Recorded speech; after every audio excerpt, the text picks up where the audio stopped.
Good morning మిత్రులారా. సమయం 7:06 అవుతుంది ఉదయం పూట.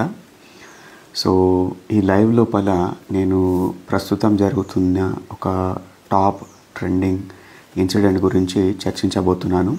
నా అభిప్రాయాలను వెలిబుచ్చుకోబోతున్నాను.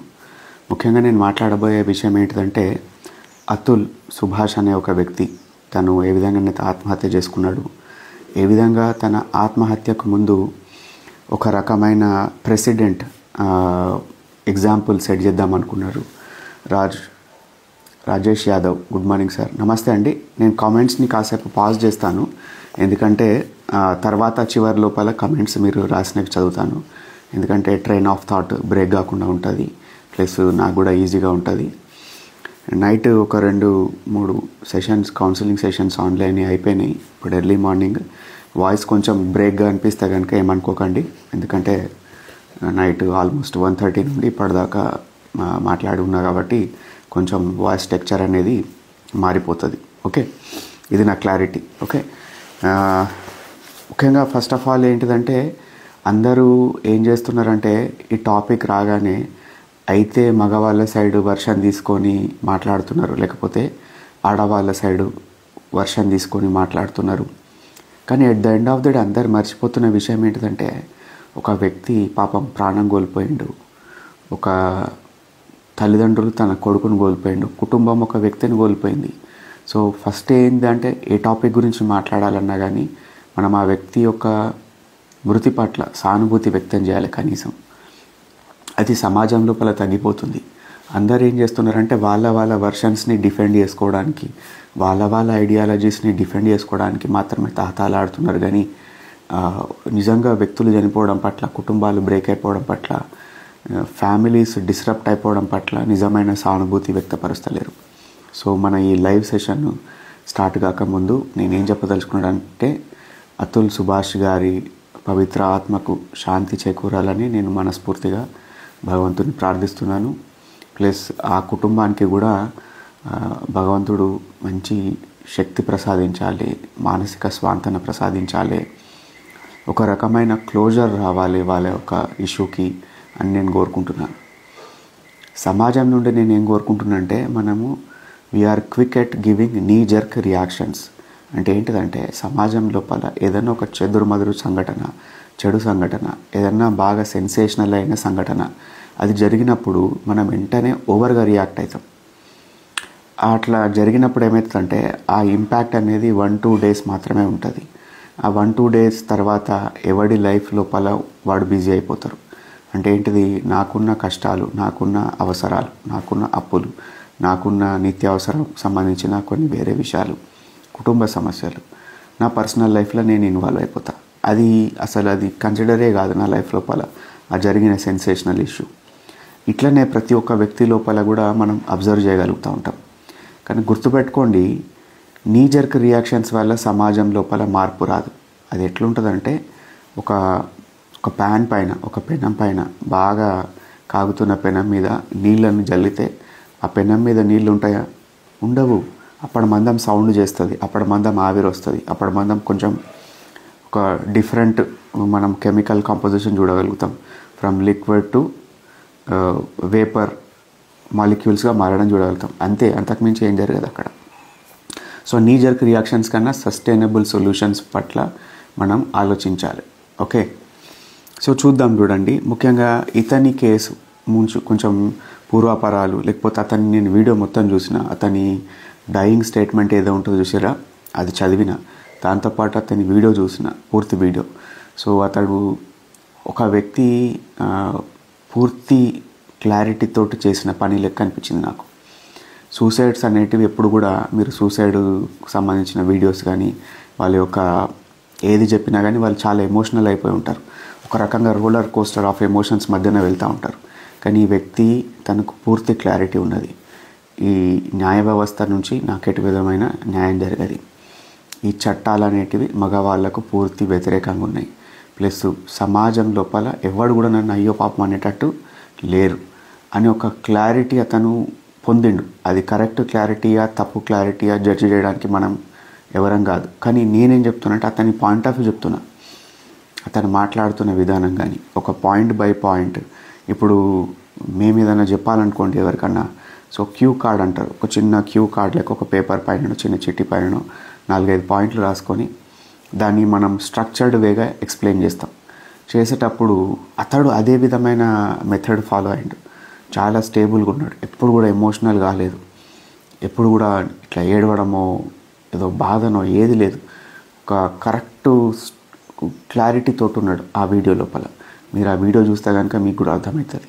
చాలా వరకు నేను చూసిన వేరే ఆత్మహత్యకు ముందు చిత్రీకరించే వీడియో లోపల, సెల్ఫ్ కన్ఫెషన్ స్టేట్మెంట్స్ లోపల, లేకపోతే చివరి వాంగ్మూలం అంటారు కదా, డైయింగ్ స్టేట్మెంట్, దాని లోపల వ్యక్తులు చాలా విచలితమైపోయి ఉంటారు, ఎమోషన్స్లో ఉంటారు, ఏడుస్తారు, తిడతారు, ఏదో అయిపోతారు. కానీ ఏ ఒక్క సైన్ కూడా అతన్ని నాకు అందులో కనిపించలేదు. సో అదొక విషయం చెప్పదలుచుకున్నాను. కానీ ఏంటిదంటే దీంతో పాటు నేనేం చెప్పదలుచుకుంటున్నానంటే, మీకు కనుక అటువంటి ఆలోచనలు వస్తే కనుక, మీకు కనుక అటువంటి ఇబ్బందులు ఉంటే కనుక మొహమాట పడకుండా మీరు టెలిమానస్ హెల్ప్ లైన్ అనేది ఒకటి గవర్నమెంట్ది హెల్ప్ లైన్ నెంబర్ ఉంటుంది. అక్కడ కౌన్సిలర్లు ఉంటారు, సైకాలజిస్టులు ఉంటారు, అందుబాటులో పల సైకియాట్రిక్ డాక్టర్లు కూడా ఉంటారు. మీరు ఆ నెంబర్కి కాల్ చేశారనుకోండి, మీకు సరైన హెల్ప్ దొరికే అవకాశం ఉంటుంది. ఓకే, మీరు గూగుల్లో కొట్టండి టెలిమానస్ హెల్ప్ లైన్ అని, మీకు ఎక్కడ పడితే అక్కడ నెంబర్ ఈజీగా దొరికేస్తుంది. 2 హెల్ప్ లైన్ నెంబర్లు ఉంటాయి, మీరు దేనికి ఫోన్ చేసినా కానీ మీకు హెల్ప్ దొరుకుతుంది. రెండో విషయం ఏంటిదంటే, చాలా మట్టుకు సిచ్యువేషన్స్ లోపల 99.99% ఆఫ్ సర్కమ్స్టాన్సెస్ లోపల కుటుంబం మధ్యన గొడవలు వస్తే కనుక, ఎటువంటి ఏదైనా పొరపచ్చాలు వస్తే కనుక మీరు కౌన్సిలింగ్ తీసుకోవడానికి ప్రయత్నం చేయండి. మీరు భార్య భర్త మీ ఇద్దరికి ఏదో ఇబ్బంది ఉన్నప్పుడు మీరు దాన్ని మీ ఇరు కుటుంబాలను ఇన్వాల్వ్ చేసి, మీరు ఇటువైపు 10 మంది ఇటువైపు 10 మంది, పోనీ ఈ కుటుంబంలో ఉన్న ఒక 3-4, ఆ కుటుంబంలో ఉన్న 3-4, మీరు మాటలు అనుకొని గొడవ పెద్దగా చేసుకొని, దీని బదులు మీరు ఇద్దరు గుంభనంగా భార్యాభర్తలు ఒక సైకాలజిస్ట్ దగ్గరికి వెళ్ళి కూర్చొని, మాకు ఈ డిఫరెన్సెస్ వస్తున్నాయి, మేము ఎట్లా రిజాల్వ్ చేసుకోవాలి, we want to live a happy marital life, ఏ విధంగా చేసుకోవాలి, మాకేమైనా హెల్ప్ చేస్తారా, తరోగా కౌన్సిలింగ్ తీసుకోండి. చాలా వరకు ఇష్యూస్ ఒక సెషన్లో సెట్ అయిపోతాయి. కానీ కొన్ని కాంప్లెక్స్ ఇష్యూస్ ఏంటి అంటే 9-10 సెషన్లు కూడా కొంతమంది జరుగుతాయి. కానీ చాలా వరకు ఎంతో కొంత రెజల్యూషన్ ఆఫ్ ఇష్యూస్ జరుగుతుంది. వీళ్ళు మానసికంగా పీస్ఫుల్గా ఉండగలుగుతారు. లేకపోతే if both the parties wants to dissolve the marriage, dissolution of marriage అంటే డివోర్స్ తీసుకోవడం, వాళ్ళు మ్యూచువల్గా ఒక దానికి వచ్చి మాకు ఇర్రికన్సైలబుల్ డిఫరెన్సెస్ ఉన్నాయి అంటే ఏంటిది, మేము ఎంత ప్రయత్నం చేసినా కానీ ఆ యొక్క భేదాలు అనేటివి పోయేలా లేవు, అంతరించిపోయేలా లేవు, వాటికి ఎటువంటి సొల్యూషన్ లేదు. సో మేము విడిపోవడమే మాకు మంచిది, అట్లయితే మేము హ్యాపీగా ఉండగలుగుతాం అనే కంక్లూజన్ వచ్చినా కానీ మీరు మ్యూచువల్ అండర్స్టాండింగ్ తోటి విడిపోయే అవకాశం కూడా ఉంటుంది. సో ముందు లాయర్ వైపు పరిగెట్టబోయే ముందు, కోర్టుకు పరిగెట్టబోయే ముందు, పోలీస్ స్టేషన్కి పరిగెట్టబోయే ముందు మీరు ఒక సైకాలజిస్ట్ దగ్గరికి వెళ్ళి మాట్లాడండి, మీకు ఒక క్లారిటీ వస్తుంది. ఓకేనా, నేను చెప్పదలుచుకున్న విషయం అది. సో ఇందులో చూడండి, ఇతని యొక్క కేసు ఏంటిదంటే, ఒక రకంగా ఈ లీగల్ బ్యాటిల్స్ అనేటివి చాలా సాగదీయబడుతూ ఉంటాయి. అంటే దాదాపు ఒక 120 సార్ల కోర్టు డేట్ ఇస్తే ఇతడు బెంగళూరులో ఉండే వ్యక్తి జోన్పూర్కి ట్రావెల్ చేసిండు. అంటే ఏంటిది, పోవడానికి రావడానికి తనకి ఏం లేదనుకున్నా కానీ 1 రోజున్నర నుంచి 2 రోజులు పడుతుంది. అతను తన వీడియోలో చెప్పిన విషయం. అట్లా ఇతను 40 సార్లు కోర్టుకి హాజరైండు, ఫ్యామిలీ కోర్టుకి. రెండోది ఏంటిదంటే, ఎవరికైనా కానీ తమ కేసు ప్రోగ్రెస్ అవుతుంది, ముందుకు పోతుంది, ఎంతో కొంత ముందుకు జరుగుతుంది, లేకుంటే ఒక సమస్యకు రెజల్యూషన్ దొరుకుతుంది అనే ఒక అష్యూరెన్స్ ఉంటే కనుక, ఆ నమ్మకం వస్తే కనుక, ఆ ఫీడ్బ్యాక్ వాళ్ళకు దొరికితే కనుక వాళ్ళు దాన్ని కంటిన్యూ చేస్తారు. కానీ తను 40 సార్లు బెంగళూరు నుండి జోన్పూర్కి వెళ్ళిండు. 40 సార్లు, ప్రతిసారి 2 days టైం పడుతుంది. ఐటీ ఫీల్డ్ అయినా, ఏ బిజినెస్ అయినా, ఏ జాబ్ అయినా కానీ మీకు సంవత్సరంలో అన్ని holidays, leaves, personal leaves, casual leaves ఉండవు. సో ఆటోమేటిక్గా మీరు మీ యొక్క జీతాన్ని కోల్పోయి, మీ యొక్క ఎంతో కొంత ఆదాయాన్ని కోల్పోయి తిరగాల్సి ఉంటుంది. రెండోది ఫిజికల్గా స్ట్రెయిన్ఫుల్ థింగ్. ఎప్పుడైనా ట్రావెల్ చేసినాను అనుకోండి, ఆబ్వియస్గా అదేమన్నా ప్లెజెంట్ సిచ్యువేషనా కాదు. మనం తయారు కావాలి, బట్టలు చదువుకోవాలి, మనీ అరేంజ్ చేసుకోవాలి, ట్రావెల్కి బస్సుని కానీ ట్రైన్ కానీ ఫ్లైట్ని కానీ బుక్ చేసుకోవాలి, క్యాబ్ని బుక్ చేసుకోవాలి. దానివల్ల కూడా ఎంతో కొంత ధనం నష్టపోతారు. మూడోది, ఎప్పుడైనా చూడండి కోర్టు మెట్లు ఎక్కడం, కోర్టులో పోయి కూర్చోవడం అదేమన్నా ప్లెజెంట్ ఎక్స్పీరియన్సా? కాదు. పోలీస్ స్టేషన్కి పోయి కూర్చోవడం ఏమైనా ప్లెజెంట్ ఎక్స్పీరియన్సా? కాదు. హాస్పిటలైజ్ అయిపోయి హాస్పిటల్లో ఉండడం ఏమైనా ప్లెజెంట్ ఎక్స్పీరియన్సా? కానే కాదు. చూడండి, వీటిని ఎప్పుడైనా కానీ ఏ ఇండివిజువల్ వ్యక్తి అయినా, మధ్యతరగతి వ్యక్తి అయినా, పేదవాడైనా, ధనికుడైనా దీన్ని అవాయిడ్ చేయాలని కోరుకుంటాడు. వాని మానాన వాడు బ్రతకాలని కోరుకుంటాడు. అంతేగాని కోర్టుకు పోతా అంటే సంబరపడుకుంటూ పోతారు ఎవరన్నా? పోరు. ఓన్లీ లాయర్లు, జడ్జిలు మాత్రమే పోతారు. వాళ్ళకి అది పని, వాళ్ళ వృత్తి కాబట్టి వాళ్ళు వెళ్తారు హ్యాపీగా. కానీ మనుషులు, మామూలు వ్యక్తులు, కుటుంబ సభ్యులు, మిడిల్ క్లాస్ పర్సన్స్, ఎవరైనా నార్మల్ ఇండివిజువల్స్ పోగలుగుతారా? పోలేరు. ఇష్టంగా ఉండదు. ఎవడైనా హాస్పిటలైజ్ కావాలనుకుంటాడా? అబ్బా ఇంత పెద్ద హాస్పిటల్ ఇంట్లో పడుకోబుద్ధి అవుతుంది, నాకు ఐసీయూలో, నాకు జనరల్ వార్డులో పడుకోబుద్ధి అవుతుంది, నాకు ప్రైవేట్ రూమ్ ఇస్తున్నారు, నర్సులు తిరుగుతున్నారు, సేవలు చేస్తున్నారు, డాక్టర్ మంచిగా ఇట్లా అనుకుంటాడు ఎవడన్నా? అనుకోడు ఎవడు. అరే బాబు, దేవుడు దయతోటి ఎప్పుడు హాస్పిటలైజ్ కావద్దని కోరుకుంటాడు. పోలీస్ స్టేషన్ మెట్లు ఎక్కాలని కోరుకుంటాడా? పోలీసుల వ్యవహారం స్టేషన్కి పోయినప్పుడు ఎట్లుంటుందో మీకు తెలుసా? కంప్లైంట్ ఇవ్వడానికి పోయినా కానీ, కంప్లైంట్ గురించి విచారణకు పోయినా కానీ అందరిని ఒకటే లెవెల్లో చూస్తారు వీళ్ళు. సో మీరు ఒకసారి ఎప్పుడన్నా పోలీస్ స్టేషన్ లేదు దేనిపైన కంప్లైంట్ ఇవ్వడానికి పోయినా, లేకుంటే క్షమించండి కేసు విచారణ గురించి వెళ్ళినా, మీరు వాళ్ళ వ్యవహార శైలి చూస్తే కనుక మీకు అర్థమవుతుంది. సో మీకు నేను అందరితోటి డీల్ చేసిన, ఒక ఎస్పీ లెవెల్ ఆఫీసర్లతోటి మాట్లాడిన, ఒక హోంగార్డ్ తోటి కూడా మాట్లాడిన. సో రకరకాల పనుల దృష్ట్యా రకరకాల సందర్భాల లోపల మీరు అఫీషియల్స్ పైదాకా వెళ్తున్న కొద్దీ వాళ్ళు చాలా గౌరవప్రదంగా ఒక రకంగా డీల్ చేస్తారు. అదే మీరు కింది స్థాయికి వస్తుంటారు కదా, వాళ్ళ డీలింగ్ వేరే రకంగా ఉంటుంది. సో మీరు ఎవరైనా వెళ్ళి ఉంటే కనుక మీకు అర్థమవుతుంది, లేకుంటే వెళ్ళిన వాళ్ళతోటి క్యాజువల్గా మాట్లాడినా మీకు అర్థమవుతుంది. ఓకే, ఎవరు కోరుకోరు పోలీస్ స్టేషన్లో పొరపాటున కూడా పోదామని. సో అదో నరకం లెక్క అనుకోండి. సో ఆబ్వియస్గా మీరు చూడండి, ఇతను ఎంతో కొంత స్ట్రెయిన్కి గురైండు. రెండవది, మ్యారిటల్ డిస్కార్డ్ అనేది అంత ఈజీగా ఎవరు కోర్టు మెట్లు, పోలీస్ స్టేషన్ మెట్లు ఎక్కరు కదా. ఎన్నో వాద ప్రతివాదాలు, ఇంట్లో గొడవ జరగడం, అనుకోవడం, తిట్టుకోవడం, కొన్నిసార్లు కొట్టుకోవడం, ఏదోటి విసురుకోవడం, మానసికమైన అబ్యూజు, శారీరకమైన అబ్యూజు ఎన్నో జరుగుతాయి కదా. గమనించండి, సమాజం లోపల ఒక వ్యక్తి ఎప్పుడైనా మనం చూడండి, చట్టాలు ఎట్లా ఉంటాయంటే, మన కొత్తగా వచ్చిన చట్టాల గురించి కూడా ఎక్స్ప్లెయిన్ చేస్తాను మీకు. మన భారతదేశం లోపల ఒక మగవాడు బాధపడుతుంది అనుకోండి, మగవాడికి ఏదైనా ఇబ్బంది ఉందనుకోండి, అందరూ బ్రష్ ఆఫ్ చేసేస్తారు. ఊరుకో, నువ్వు మొగన్వై దీని గురించి బాధపడతావా, దీని గురించి ఇష్యూనా, ఊరుకో, ఓర్చుకో, మూసుకో, ఇవే వస్తాయి, తట్టుకో. కానీ ఆడపిల్ల ఏడుస్తుంది అనుకోండి, అందరు వచ్చి ఓదార్చడానికి ప్రయత్నం చేస్తారు. ఆబ్వియస్గా ఒక ఫెమిన్ యాంగిల్ ఉంటుంది, ప్లస్ వాళ్ళని ప్రొటెక్ట్ చేయాల్సిన అవసరం ఉన్నది, వాళ్ళని రక్షించాల్సిన అవసరం ఉంది. కానీ ఇప్పుడు కొన్ని సందర్భాల లోపల మగవాడు బాధితుడు ఉంటాడు, అప్రెసర్ ఎవరైతే పీడిస్తున్న వ్యక్తి ఉన్నారో వాళ్ళ ఆడవాళ్ళు ఉన్నారనుకోండి, ఆ సందర్భాలలో కూడా సమాజం నుండి మగవాడికి ఏమన్నా స్వాంతన దొరుకుతుందా? దొరకది. పోనీ వాళ్ళని అర్థం చేసుకోవడానికి ప్రయత్నం చేస్తారా? దొరకరు. అబ్జర్వ్ చేయండి, ఏదైనా చట్టాలు అనేటివి కత్తి లాంటివి. కత్తి ఎటువంటి కత్తి? రెండు వైపులా పదునుండే కత్తి. సో ఆబ్వియస్గా కొన్ని సందర్భాల లోపల మీకు ఒక రైట్ వచ్చింది, మీకు ఒక టూల్ వచ్చింది, మీకు ఒక శక్తి వచ్చిందంటే, కొంతమంది నిజంగా బాధలు, కష్టాలు ఉండేవాళ్ళు వాళ్ళ కష్టాలు తొలగించుకోవడానికి, ఒక దుర్మార్గుడైన భర్త ఉన్నాడు, తాగి వచ్చి కొడుతున్నాడు, శారీరకంగా హింసిస్తున్నాడు, తనను వేరే వాళ్ళతో కూడా సెక్షువల్గా అబ్యూజ్ చేసుకో అని చెప్పి ఫోర్స్ చేస్తున్నాడు. అంటే నేను రియల్ కేసు చెప్తున్నా ఒకటి.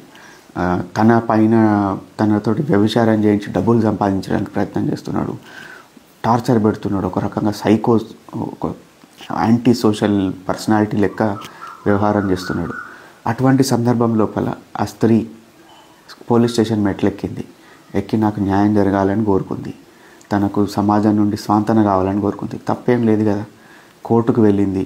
అటువంటి దుర్మార్గుడితోటి ఉండే బదులు నువ్వు ప్రాణాలు కాపాడుకోవడానికి, నీ యొక్క మానసిక పీస్ని కాపాడుకోవడానికి, నీ యొక్క సెల్ఫ్ ఐడెంటిటీ డిగ్నిటీని కాపాడుకోవడానికి నీకు విడాకులు ఇచ్చిందే నయం అని చెప్పి కోర్టు డిసైడ్ అయింది. చాలా మంచి విషయం అది.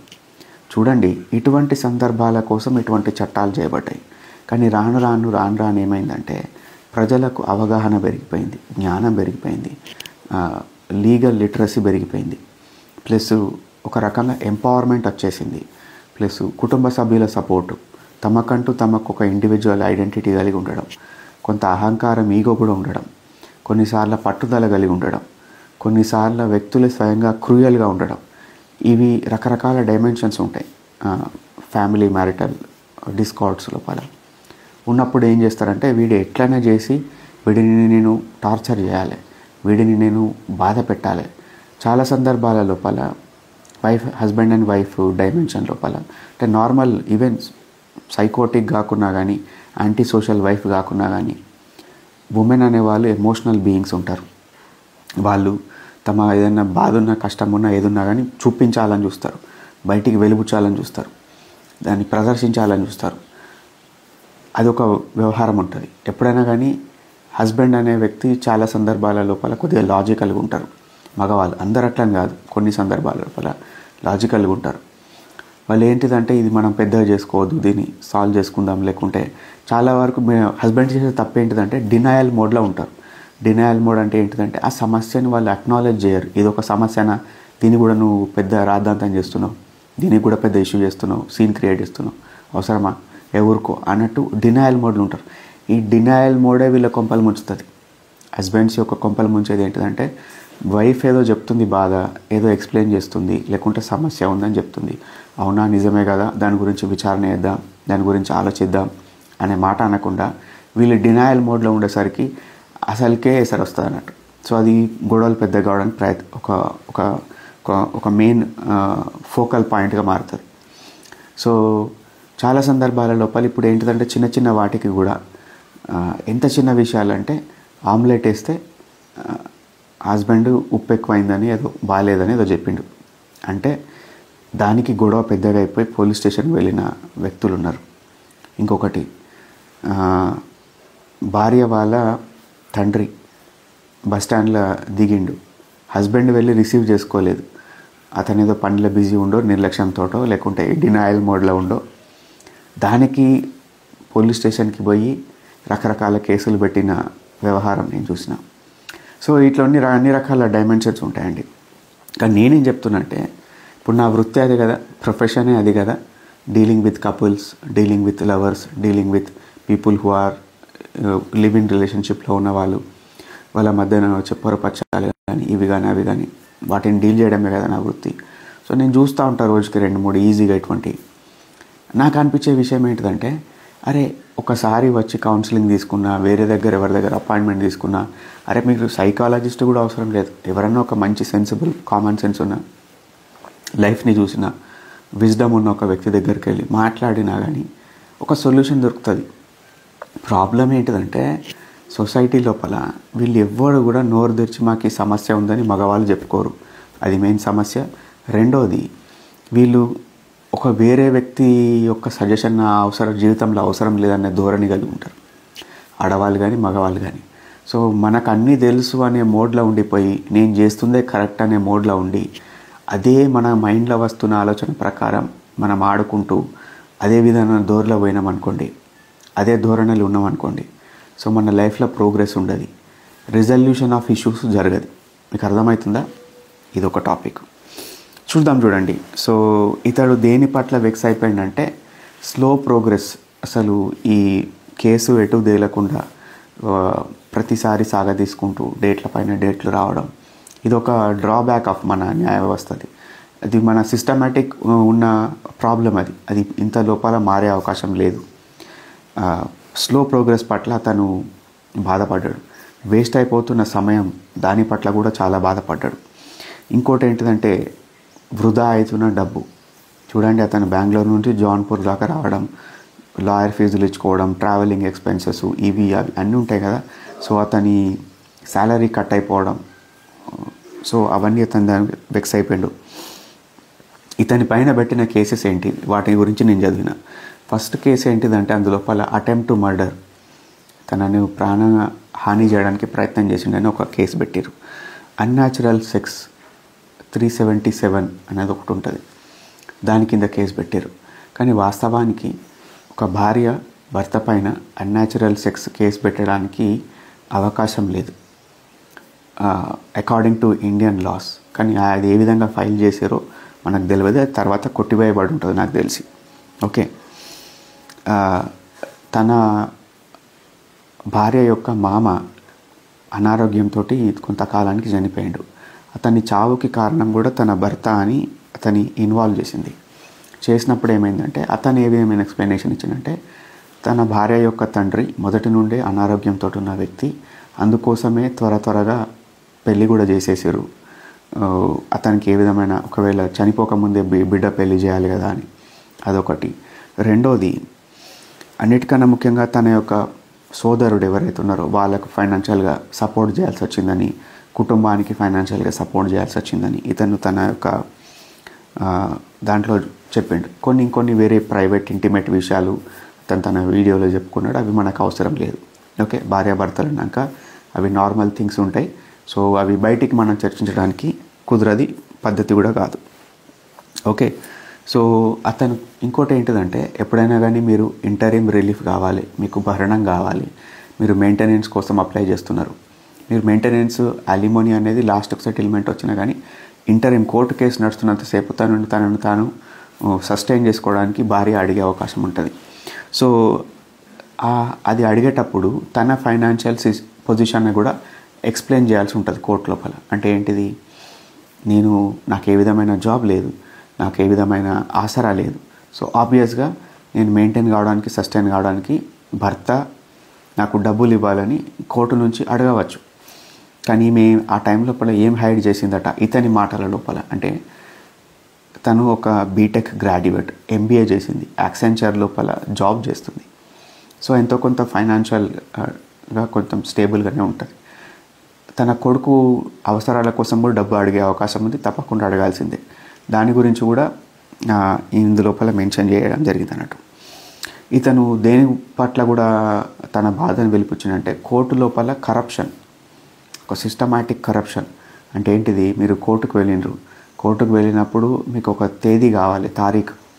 సన్నీ డియోల్ది ఒక డైలాగ్ ఉంటుంది చూసారా, తారీఖ్ పే తారీఖ్ అని తిడతాడు, అంటే తన ఆవేశంగా అంటుంటాడు అన్నట్టు. తన యొక్క కేసు ముంగడికి పోకుండా ఎప్పుడు ఎక్స్టెన్షన్ అయితేనే ఉంటుంది అన్నట్టు, నెక్స్ట్ డేట్. సో ఆ పేషి క్లర్క్ ఎవరైతే ఉంటారో, ఆ పేషి చూసే వ్యక్తి ఎవరు ఉంటారో అతడు కూడా చాలా, ఇది నార్మల్గా అన్ని చోట జరుగుతుంటుంది, ఎవరు బయటికి మాట్లాడరు. ఎందుకంటే కంటెంప్ట్ ఆఫ్ కోర్ట్ అవుతుందన్న భయం అనేది ఒకటి బాగా ప్రజల లోపల. కోర్టు గురించి కానీ దేని గురించి కానీ న్యాయ వ్యవస్థ గురించి కానీ మాట్లాడడానికి చాలా భయపడుతుంటారు. సో అతను ఏ విధంగా చెప్పిందంటే అతను చనిపోబోతున్నాడు కాబట్టి సో పెద్ద అతనికి ఎఫెక్ట్ అయ్యేది లేదు కాబట్టి అతను దీని గురించి బయటికి ఎక్స్ప్లెయిన్ చేసిండు. అతను ఏం చెప్పిండంటే కోర్టు లోపల ఒక వ్యక్తి ఉన్నాడు, అతను వెళ్ళిన ప్రతి ఒక్క వ్యక్తి దగ్గర పేషిదారి దగ్గర డబ్బులు తీసుకుంటాడు నెక్స్ట్ డేట్ ఫైనలైజ్ చేయడానికి. దానికి కూడా వెంటనే ఇయ్యడు, బతిమిలాడిపించుకుంటాడు, తింపించుకుంటాడని తన యొక్క బాధ, అంటే ఒక పర్సనల్ హ్యూమిలియేషన్ ఏ విధంగా తను గురైండు అని దాని గురించి ఎక్స్ప్లెయిన్ చేసిండు. ఇంకొక డేంజరస్ థింగ్ అతను చెప్పింది ఏంటిదంటే తన కేసుని డీల్ చేస్తున్న జడ్జు ఆవిడ 5 లక్షల లంచం అడిగింది నన్ను, 5 లక్షలు నేను ఇచ్చుకోలేను, నాకు మెరిట్స్ ఆఫ్ నా కేసు పైన మాత్రమే మీరు చూడండి అని ఆవిడ దగ్గర పర్సనల్గా మాట్లాడినప్పుడు అన్నట్టు అతను చెప్పిండు. అది న్యాయ వ్యవస్థ లోపల ఉన్న వ్యక్తులు దాని గురించి విచారణ చేయాలి, లేకుంటే ప్రభుత్వాలు విచారణ చేయాలి. సో అదొకటి. ప్లస్ ఇంకొకటి ఏంటిదంటే ఎవరినైనా కానీ ఆత్మహత్యకు ప్రేరేపించడం. సో అతను ఏం చెప్పిండంటే భారతదేశం లోపల మన నేషనల్ క్రైమ్ రికార్డ్స్ బ్యూరో ప్రకారంగా చూసినా కానీ ఏ విధంగా చూసినా కానీ ఎవరైతే ఇట్లా కోట్ల చుట్టూ తిరుగుతున్నారో భర్తలు లేకుంటే భార్యలు అన్నీ మనం న్యూట్రల్గా చెప్తాం. ఎవరైనా కానీ కోర్టు చుట్టూ తిరుగుకుంటూ ఈ మ్యారిటల్ డిస్కార్డ్ కేసుల లోపల వండుకుంటూ బాధపడుతున్నారో వాళ్ళు కొంత వెక్స్ అయిపోయి బాధలు తట్టుకోలేక ఆత్మహత్యలు చేసుకుంటారు. సో అతను ఏం చెప్పిండంటే చాలామంది ఆత్మహత్యలు చేసుకుంటున్నారు, ఇట్లా మీరు ఏదైనా తొందరగా మాకు ఒక రెజల్యూషన్ ఇవ్వండి అని అతను కోరుకుంటే వీళ్ళ అత్తగారు ఎవరైతే ఈ పిల్ల వాళ్ళ అత్త ఉంటుంది చూసిరా, మరి నువ్వెందుకు చనిపోలేవు అని ఆమె వెకిలిగా నవ్వడమో లేకుంటే ఇన్సల్ట్ చేయడమో భార్య అన్నదట. వీడియో ఇప్పుడు రెఫరెన్స్ గుర్తుకొస్తే, నువ్వు చనిపోలేవు కదా, నువ్వు బ్రతికే ఉన్నావు కదా అని జడ్జి ముంగట అన్నది అన్నట్టు. అంటే ఆ జడ్జి నువ్వు బయటికి వెళ్ళిపోయి ఇక్కడ ఉండని ఆమె కొంచెం మందలించి ఆమెను బయటికి పంపించేసింది. సో చూడండి, ఎప్పుడైనా కానీ ఆత్మహత్య వ్యక్తిని ప్రేరేపించడం కూడా నేరమే, ఒక రకమైన నేరమే. సో అదొకటి జరిగింది. సెకండ్ టైం ఎప్పుడైనా కానీ ఒక వ్యక్తి ఈ మాట నోట్లకి వెళ్ళి అన్నాడంటే చుట్టుపక్కల వాళ్ళు అలర్ట్ అయిపోవాలి. చాలా సందర్భాల లోపల నామకే వాస్తే బెదిరించడానికో లేకపోతే ఏదో ఒక థ్రెట్ చేయడానికో బార్గెనింగ్ పవర్ కోసమో అంటారనుకుంటాం, కానీ ఎప్పుడు నార్మల్గా మాట్లాడి దాన్ని నిజంగా సీరియస్గా అటెంప్ట్ చేసేది మనం గమనించలేం. సో ఎవరైనా మీ దగ్గర చుట్టుపక్కల వ్యక్తులు నాకు చనిపోబుద్ధి అవుతుంది, ఈ బ్రతికే కన్నా చనిపోయింది నయం అనే మాట వాళ్ళ దగ్గర నుండి కనుక వచ్చిందనుకోండి, మీరు కొద్దిగా అలర్ట్ అయిపోండి. కూర్చొని కాసేపు కూర్చోబెట్టి మాట్లాడండి. ఏంటిది నీ బాధ, ఏంటిది, ఏం జరుగుతుంది నీ మైండ్ లోపల. అట్లా ఎవరైనా నా మాట వింటున్నారు అని ఒక ఫీలింగ్ వస్తే కనుక వాళ్ళు ఆ యొక్క ప్రయత్నాలు విరమించుకునే అవకాశం ఉంది. సో మీరు అట్లా ఆషామాషిగా కొట్టిపారేయకండి ఎవరన్నా ఈ మాట అంటే కనుక. ఓకే, నేను ఎప్పుడైనా కానీ నా కౌన్సిలింగ్ లోపల ఎవరైనా ఇటువంటి టాపిక్ తీసుకొస్తే నేను ఇమీడియట్గా కొంచెం కౌన్సిలింగ్ సెషన్ ఎక్స్టెండ్ చేసి ప్లస్ అట్లీస్ట్ వాళ్ళ ఎవరైతే కేర్ టేకర్ ఉంటారో, సిగ్నిఫికెంట్ అదర్ పర్సన్ ఉంటారో వాళ్ళకి ఇన్ఫామ్ చేస్తా, కొద్దిగా అలర్ట్గా ఉండండి, ఇటువంటి చేసే అవకాశం ఉంటుంది ఇట్లా అట్లా అని. సో ఇది చాలా ఇంపార్టెంట్, ముఖ్యం. ఇంకోటి, తన సెటిల్మెంట్ కోసం ఫస్ట్ స్టార్టింగ్ లోపల ఒక ₹1,00,00,000 అడిగింది. తర్వాత అతను ₹1,00,00,000 ఇవ్వడానికి సుముఖంగానే ఉండే కావచ్చు, ఇమీడియట్గా దాన్ని 3 కోట్లకు పెంచేసారు అని, ప్లస్ పైగా దాంట్లో అన్ని తప్పుడు ఆరోపణలు ఉన్నాయని, తన పట్ల తప్పుడు కేసులు పెట్టిందని అతను చెప్పుకున్నాడు. చూడండి, ప్రాబ్లం ఏమవుతుందంటే జ్యుడిషియల్ సిస్టమ్ లోపల మీరు ఎప్పుడైనా కానీ ఒక లాయర్ని హైర్ చేసుకుంటే మీకు చట్టం పట్ల అవగాహన ఉండదు కాబట్టి, రకరకాల సెక్షన్స్ ఏమేమి ఉంటాయో వాటి గురించిన జ్ఞానం ఉండదు కాబట్టి, కొన్ని సందర్భాల లోపల లాయర్లు ఏం చేస్తారంటే ఇది కూడా యాడ్ చేయండి, ఇది చేస్తే మన కేసుకి వెయిట్ వస్తుందని ఆ యొక్క ప్లెయింటిఫ్ ఎవరైతే క్లయింట్ ఉంటాడో వాళ్ళకి తెలియకుండానే వీరు 4-5 యాడ్ చేసేస్తారు. కాంప్లికేట్ అయిపోతాయి అన్నట్టు కేసెస్. అట్లా కూడా కొన్నిసార్లు కొంతమంది సెక్షన్ ఆఫ్ లాయర్స్ చేసే పనుల వల్ల వీళ్ళు ఇబ్బందుల పాలవుతారు. సో వాళ్ళు కూడా చెప్తారు ఇప్పుడు ఇంకా ఎక్కువ లాగొచ్చు, ఇంకా ఎక్కువ డబ్బులు ఇవ్వచ్చు అంటే. ఏంటంటే మోస్ట్ ఆఫ్ ద కేసెస్ లోపల ఒక ₹100 వచ్చే అవకాశం ఉందనుకోండి. సో ఆబ్వియస్గా ఏం చేస్తారంటే ఓ ₹300 అడగండి, మెల్లగా బేరసారాలు చేసి ఎక్స్టెన్షన్ చేయంగా ఏదో ఒక సెటిల్మెంట్ కోసం రావచ్చని, అదొక బార్గెనింగ్ టాక్టిక్. అన్ని సమాజంలో వ్యాపారాల దగ్గర ప్లస్ కోర్టు కేసెస్ లోపల, బిజినెస్ డీల్స్ లోపల, ట్రాన్సాక్షన్స్ లోపల, ఈవెన్ ప్రాపర్టీ సేల్స్ లోపల ఇది జనరల్గా వాడే ఒక చిన్న మార్కెటింగ్ టాక్టిక్. అదే ఇక్కడ వీళ్ళు కూడా వాడుతూ ఉంటారు. ఓకే, కానీ at the end of the day ఎప్పుడైనా కానీ గుర్తుపెట్టుకోండి, ఏ వ్యక్తి అయినా కానీ మీకు మీ కుటుంబం లోపల, మీ మ్యారేజ్ లోపల ఇష్యూస్ వచ్చినాయి అనుకోండి, నేను చెప్పే సలహా ఏంటిదంటే దాన్ని మీ కుటుంబ సభ్యుల మీద రుద్దకండి. అంటే ఇప్పుడు భార్యాభర్త గొడవ పడుతున్నారు అనుకోండి, మీరు గొడవ పడండి, తల బాదుకోండి, అర్చుకోండి, కానీ దాని స్పిల్ ఓవర్ అనేది, దాని ఇంపాక్ట్ అనేది ఇతర కుటుంబ సభ్యుల మీద పడకుండా చూసుకోండి. అట్లా పడ్డదనుకోండి మీ బంధం ఇంకా వెక్స్ అయిపోయి ఒక సోల్లెస్, లైఫ్లెస్ బంధంగా మారే అవకాశం ఉంటుంది. ఎందుకు, మీరు గొడవపడి ఒక దగ్గర కూర్చొని ఏదో ఒకటి అనుకొని చదురుకోబోయిండ్రు, లేకుంటే ఏదో ఒక సొల్యూషన్కి వచ్చారు, ఏదో ఒక రిజల్యూషన్ తీసుకున్నారు, అది మేనేజ్ కావచ్చు. కానీ మీ అత్తమామల మీదకి తీసుకుపోయారు, మీ బామర్ది మీదకి తీసుకుపోయారు, తమ్ముడు అన్న మీదకి తీసుకుపోయారు, అక్క చెల్లెల మీదకి తీసుకుపోయారు, లేకుంటే గ్రాండ్ పేరెంట్స్ మీదకి తీసుకుపోయారు. అది ఆటోమేటిక్గా ఒక్కరిద్దరిని సముదాయించడమే చాలా కష్టం. మీరు ఇటువైపు పూర్తి కుటుంబాన్ని వీళ్ళ రైజ్ అవుతున్న ఎమోషన్స్ని చల్లబరచడం, స్వాంతనపరచడం ఎంత కష్టం. అక్కడ నిజంగా మీరు ప్రాబ్లమ్ని ఇంకా ఎక్కువ క్రియేట్ చేసుకుందామా, ప్రాబ్లం యొక్క మోతాదు పెంచుకుందామా, ప్రాబ్లమ్ని డబల్ చేసుకుందామా, లేకుంటే ప్రాబ్లమ్ని సొల్యూషన్ తీసుకుందామా, మీకు ఒక క్లారిటీ ఉండాలి. మీరు ఉంటే కనుక అరే మనం దీన్ని ఎప్పుడు కూడా పెద్దగా చేసుకోవద్దు, మిగతా వాళ్ళ పైనకు తీసుకోవద్దని ఒక క్లారిటీ వస్తుంది. చాలా సందర్భాల లోపల విడాకులు కావడానికి, విడిపోవడానికి జంటలు మెయిన్ కారణం ఎవరు ఉంటారంటే ఈ భార్య కానీ భర్త కానీ వాళ్ళ యొక్క సమస్యని కుటుంబ సభ్యుల మీద రుద్దడం, ఇతర కుటుంబ సభ్యుల మీద రుద్దడం. అట్లా జరిగినప్పుడు ఏమవుతుందంటే ఆ గొడవలు పెద్దగా అయిపోయి అగ్లీ ఫైట్స్గా మారుతాయి అన్నట్టు. అదొక పెద్ద ప్రాబ్లం. చూడండి, కొన్ని విషయాలు చెప్తాను నేను. చూడండి, common topics related to this. ముఖ్యంగా ఏ చిన్న సమస్య జరిగినా కానీ మగవాళ్ళు పైన పెట్టే కేసు ఏంటిదంటే section 498A, domestic violence, dowry harassment, physical abuse, ఇవి జరుగుతూ ఉంటాయి. దీనిపైన కేసు పెడతారు. ఇది చట్టం ఏ విధంగా ఉంటుందంటే ఆబ్వియస్గా మన చట్టాలు అనేటివి, ముఖ్యంగా ఇప్పుడు కొత్తగా వచ్చిన భారతీయ న్యాయ సంహిత కూడా పూర్తిగా ఆడవాళ్లకు పక్షపాత ధోరణిలో ఉన్నాయి. ఇది నాకు ఏ విధమైన మొహమాటం లేకుండా నేను చెప్తాను. ఆడవాళ్ళు నిజంగానే చాలా చోట్ల ఆపరేషన్కి గురవుతున్నారు, న్యాయమే. కానీ ఏంటిదంటే అవి ఎక్స్ప్లాయిట్ కాబడడానికి అవకాశం ఉన్న చట్టాలు. మీరు చూస్తూ ఉంటారు కదా, SC ST అట్రాసిటీ యాక్ట్ని దుర్వినియోగం చేసి ఫాల్స్ కేసులు పెట్టిండ్రు, ఏదో అయిందని మనం పేపర్లో చదువుతూ ఉంటాం. అదంతా పవర్ఫుల్ చట్టం. కొంతమంది నిజంగానే బాధితులు ఉంటారు, చాలా మట్టుకు నిజంగానే బాధితులు ఉంటారు. కానీ ఏంటిదంటే ఎక్స్ప్లాయిట్ చేసే వ్యక్తులు కూడా ఉంటారు కదా. సో అదేవిధంగా వాళ్ళకు రక్షణ కోసం తీసుకొచ్చిన చట్టాలు కూడా ఎక్స్ప్లాయిట్ కాబడడానికి అవకాశం ఉంది. ఎందుకు? రెండు వైపులా పదును ఉన్న కత్తి లాంటిది ఇది వ్యవహారం. ఇప్పుడు ఈ వ్యక్తి ఒక 40 పేజీల సూసైడ్ నోట్ రాసి చనిపోయాడు, మరణ వాంగ్మూలం. మన దగ్గర ఇండియా లోపల ఉన్న కాన్సెప్ట్ ఏంటిది? ఏ వ్యక్తి అయినా కానీ చనిపోబోయే ముందు అతను నిజాలే మాట్లాడతాడు సో అని ఒక ధోరణి ఉంది మన దగ్గర. అతను 40 పేజీల ఒక డాక్యుమెంట్ రాసిపోయాడు, 1 పేజీ 2 పేజీలు కాదు. ఎంత పేషెన్స్ తోటి, ఎంత ఆలోచించి రాసుంటాడు. అతను సిస్టమ్ లోపల మార్పు తీసుకువద్దామన్న ఉద్దేశం కొద్దీ చేసిన యాక్ట్ ఇది.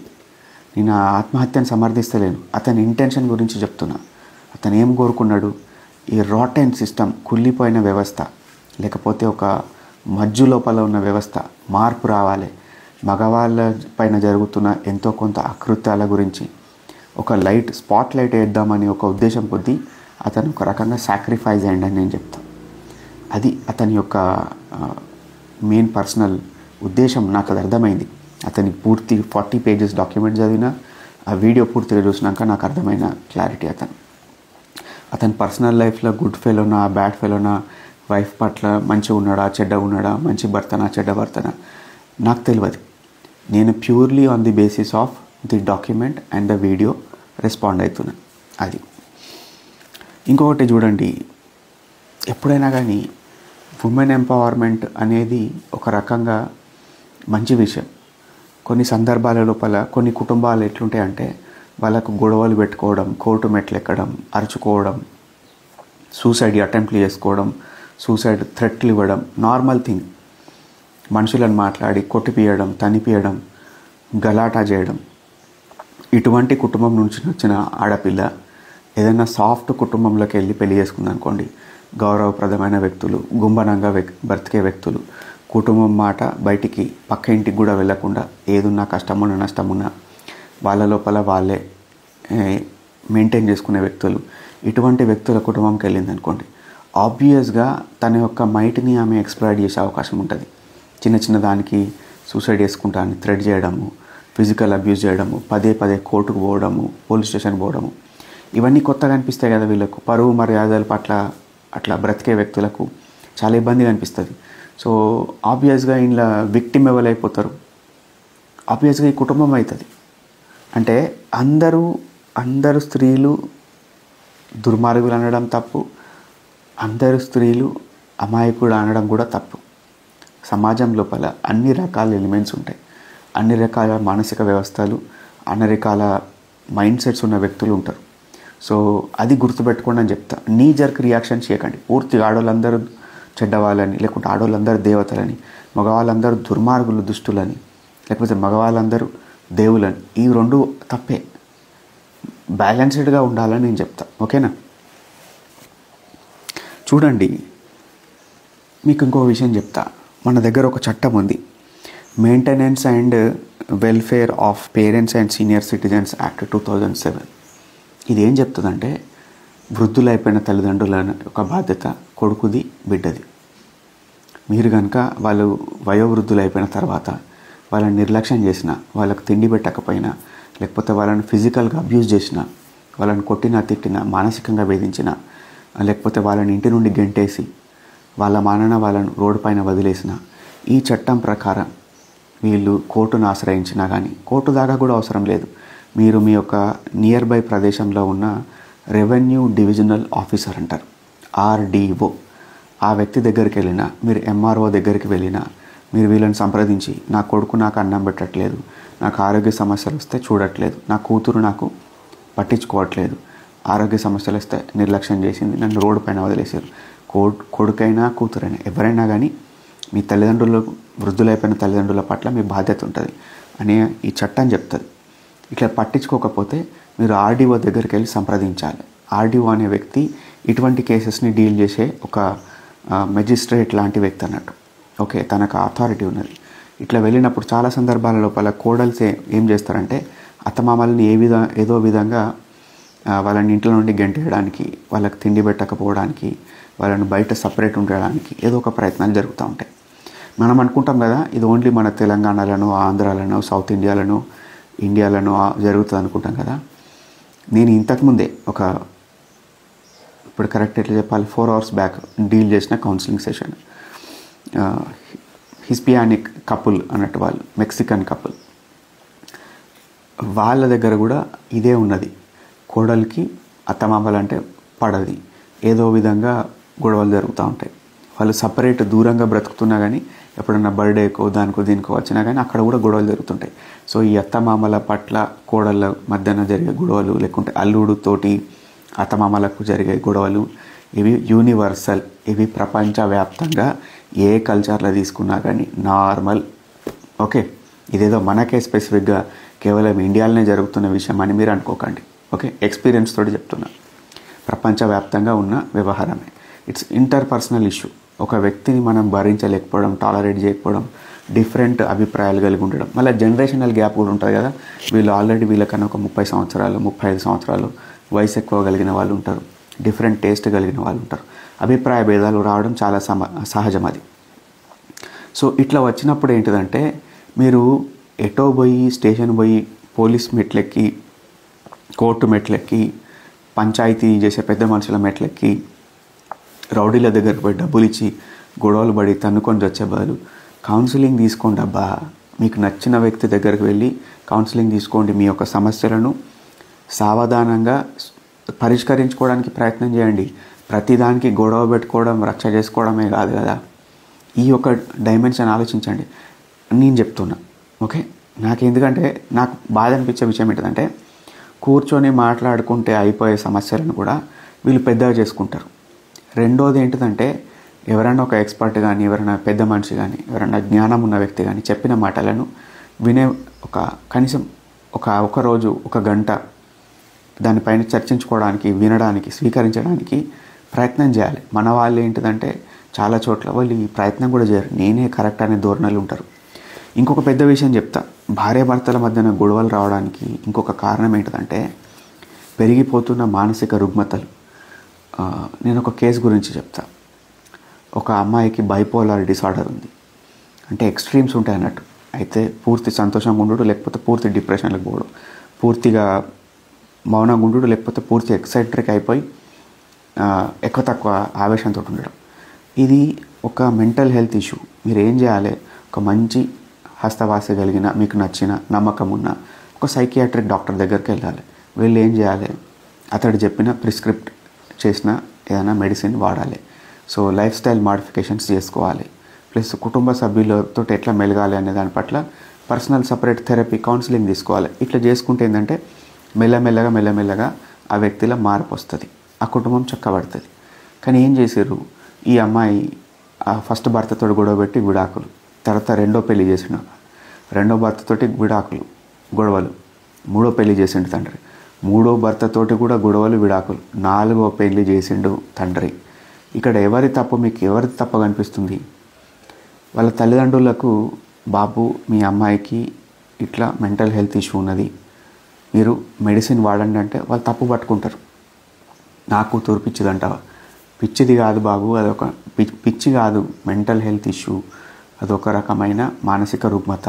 జ్వరం, జలుబు, బీపీ, షుగరు, లేకపోతే మామూలుగా ఎట్లయితే రోగాలు వస్తూ ఉంటాయో చిన్న చిన్నవి, అట్లాంటిది ఇది కూడా. చిన్న మెడిసిన్ వాడి చేసుకుంటే మీరు సుఖంగా బతకొచ్చు, మీ అమ్మాయి సుఖంగా ఉంటుందని చెప్తే కూడా పీపుల్కి ఏంటిదంటే చాలా సందర్భాల లోపల నేను కౌన్సిలింగ్లో ఎవరికన్నా మీకు ఏదో సంథింగ్ ఇది ఒక సైకియాట్రికల్ డాక్టర్ డీల్ చేయాల్సిన విషయం ఉన్నది, మీరు ఏదైనా మీకు నచ్చిన సైకియాట్రిక్ డాక్టర్ దగ్గరికి వెళ్ళి చూసుకోండి అని చెప్తే రివర్స్ అయిపోతారు. మాకేం పిచ్చి లేదు, ఇది మీకు అర్థమైతలేదు, ఇట్లా అట్లా. అంటే మనం ఒక మంచి ఉద్దేశం కొద్ది వాళ్ళకి చెప్పినా కానీ యాక్సెప్టెన్స్ ఉంటలేదు సమాజం లోపల. తల్లిదండ్రులకు బాగా అహం, మేము అది అంగీకరించడానికి అహం వచ్చేసింది. ఆ అమ్మాయిలకు కానీ అబ్బాయిలకు కూడా అహం వచ్చేసింది. మనం దీని గురించి యాక్సెప్ట్ చేయడానికి వాళ్ళకు మనసు ఒప్పుతలే అన్నట్టు. దాన్ని అట్లా చేసుకొని మెజారిటీ ఆఫ్ ద సిచ్యువేషన్స్ లోపల అమ్మాయికి కానీ అబ్బాయికి కానీ ఏదో ఒక మెంటల్ హెల్త్ ఇష్యూ ఉంటుంది. అది వాళ్ళు డయాగ్నోజ్ చేయడానికి ఇష్టపడరు, తెలిసినా కానీ దాని గురించి గోళీలు వాడరు, ఒకవేళ పోనీ దాని గురించి థెరపీ తీసుకోరు, దాన్ని అసలు డినాయల్ మోడ్లో ఉంటారు అన్నట్టు. అట్లా ఉండేసరికి కుటుంబంలో బాగా గొడవలు జరుగుతాయి. ఓకే, లాస్ట్ నేను చెప్పే విషయం ఏంటిదంటే కోర్టుల పాత్ర ఏంటిది. కోర్టులు మరి ఏమన్నా ఒక రకంగా ఇండైరెక్ట్గా ఈ గొడవలు పెరగడానికి, లేకుంటే సమాజం లోపల వివాహ వ్యవస్థ ఎంతో కొంత అటు ఇటు కావడానికి ఏమన్నా ఆజ్యం పోసినాయా? నేనంటా నిజంగానే ఎంతో కొంత పాత్ర వాళ్ళ ఇంటర్ప్రిటేషన్లో కానీ, కుటుంబ వ్యవస్థ కానీ, భార్యాభర్తల బంధం కానీ, సున్నితమైన విషయాలు, వీటి లోపల మన యొక్క లెఫ్ట్ వింగ్ ఐడియాలజీనో, వోక్ ఐడియాలజీనో, లేకుంటే లిబరల్ ఐడియాలజీనో, లేకుంటే కన్జర్వేటివ్ ఐడియాలజీనో వాటిని మనం రుద్దకూడదు. కొన్ని విషయాల పట్ల మీకు చెప్తే చూడండి, సుప్రీంకోర్టు లోపల స్టేట్మెంట్స్ చూడండి, జడ్జి వాళ్ళు చెప్పిన మాటలు. భార్య ఒకవేళ అక్రమ సంబంధం పెట్టుకుంది, లేకుంటే ఒక 10 మందితో తిరుగుతుంది, తరచుగా వేరే వ్యక్తులతోటి సెక్స్లో పాల్గొంటుంది అని ఒక వ్యక్తి కోర్టుకు పోతే అతనికి చెప్పిన సూక్తులు అంటారా, విషయాలు అంటారా, నేను ఎగ్జాక్ట్ వర్డ్ మీకు చెప్తా. Okay, marriage cannot be a tool to curtail the sexual autonomy of his wife. ఏమన్నది కోర్టు, లేకుంటే ఆ పర్టికులర్ జడ్జి ఏమన్నారు? ఈ యొక్క భార్య యొక్క సెక్షువల్ అటానమీ, ఆమె తన కోరికలను ఎవరితోటి తీర్చుకోదలుచుకుంటే దానిపైన తను అధికారి, భర్త కాదు, ఎవరితోటైనా తీర్చుకోవచ్చు, నువ్వు బాస్ కాదు అని ఒక మాట అన్నది. The sexual autonomy of a woman is part of her inviolable core. తన మనస్సాక్షి, తన యొక్క అస్తిత్వం లోపల సెక్షువల్ అటానమీ అనేది మెయిన్ పార్ట్ అని చెప్పింది కోర్టు. ఇంకేం చెప్పింది? Neither the state nor the institution of marriage can disparage it. ప్రభుత్వం కానీ, చట్టాలు కానీ, ఏది కానీ, ఈవెన్ పెళ్ళి అనే సంబంధం కానీ దాన్ని ఆ యొక్క స్త్రీ నుండి దూరం చేయలేరు. అంటే తను నచ్చిన వ్యక్తితోటి శారీరక సంబంధాన్ని ఏర్పాటు చేసుకోవచ్చు. పెళ్ళి అయిన తర్వాత కూడా పెళ్ళి అనేది, ఆ బంధం అనేది భర్తకి ఏ విధమైన హక్కు ఇస్తలేదు. దాని నుండి అది స్వీకరించడంలో, ఎంజాయ్ చేయడంలో, పార్టిసిపేట్ చేయడంలో, ఇతర వ్యక్తులతోటి సెక్షువల్ యాక్ట్స్లో పాల్గొనడంలో నిరాకరించడానికి భర్తకు ఎటువంటి హక్కు లేదు. కోర్టు చెప్తున్న మాట ఇది. A husband is not the owner of his wife's sexuality. భర్త అనే వ్యక్తి భార్య యొక్క సెక్షువాలిటీకి బాస్ కాదు అని చెప్తున్నాడు. ఇటువంటి మాటలు చెప్పినప్పుడు, ఇటువంటి స్టేట్మెంట్లు వచ్చినప్పుడు మనం సమాజం లోపల నిమ్న వర్గాలు ఉన్నారు, పేద వర్గాలు ఉన్నారు, చదువురాని వర్గాలు ఉన్నారు, పూట గడవని వ్యక్తులు ఉన్నారు. హైఫై సొసైటీ లోపల జరిగే విషయాలను, హైఫై సొసైటీ లోపల జరిగే విషయాలను మనం చూసి సమాజం అంతా ఇట్లనే ఉంటుంది అనుకునే ధోరణి ఎంతవరకు కరెక్ట్ చెప్పండి? అడల్టరీ అనేది క్రైమ్ కింద తీసేసినాక ఇప్పుడు పోలీస్ స్టేషన్కి ఇప్పుడు భార్య దొరికిపోయింది అనుకోండి, ఎవరితోటో సెక్షువల్ పాల్గొంటూ, భర్త వెళ్ళి ఒకప్పుడు పోలీస్ స్టేషన్లో కంప్లైంట్ ఇచ్చేవాడు, ఈ వ్యక్తి పైన చర్య తీసుకోండి, ఇతను నా కుటుంబం లోపల నష్టం కలిగిస్తుండు, ఇది అదని. కానీ ఇప్పుడు ఆ హక్కు లేదు. మీరు పోలీస్ స్టేషన్ పోతే దానిపైన ఏ విధమైన కేసు ఫైల్ చేయడానికి వీల్లేదు. భార్య కూడా అట్లనే, ఇప్పుడు భర్త పోయి నలుగురితో తిరుగుతుంటే నా భర్తకి ఇట్లా 10 మందితో అక్రమ సంబంధం పెట్టుకున్నాడు అని కేసు పెట్టడానికి లేదు. నువ్వు డైవర్స్కి అప్లై చేయొచ్చు ఆ గ్రౌండ్స్ పైన, కానీ వీడిని కొంచెం సెట్ చేయండి, ధోరణిలోకి తీసుకురండి, మా కుటుంబాన్ని కాపాడండి అనడానికి లేదు. అంటే ఒక రకంగా చూడండి, సమాజము అటు ఇటు అవ్వడానికి కొన్ని వేరే వేరే ఎలిమెంట్స్ ఏ విధంగా హెల్ప్ చేసినాయి. లేకపోతే పూర్తి ఇటువంటి సెన్సిటివ్ మ్యాటర్స్ లోపల మనం కామెంట్ చేసే ముందు చాలా జాగ్రత్తగా ఉండాలి. ఇంకొన్ని విషయాలు జరిగినాయి మన దేశం లోపల.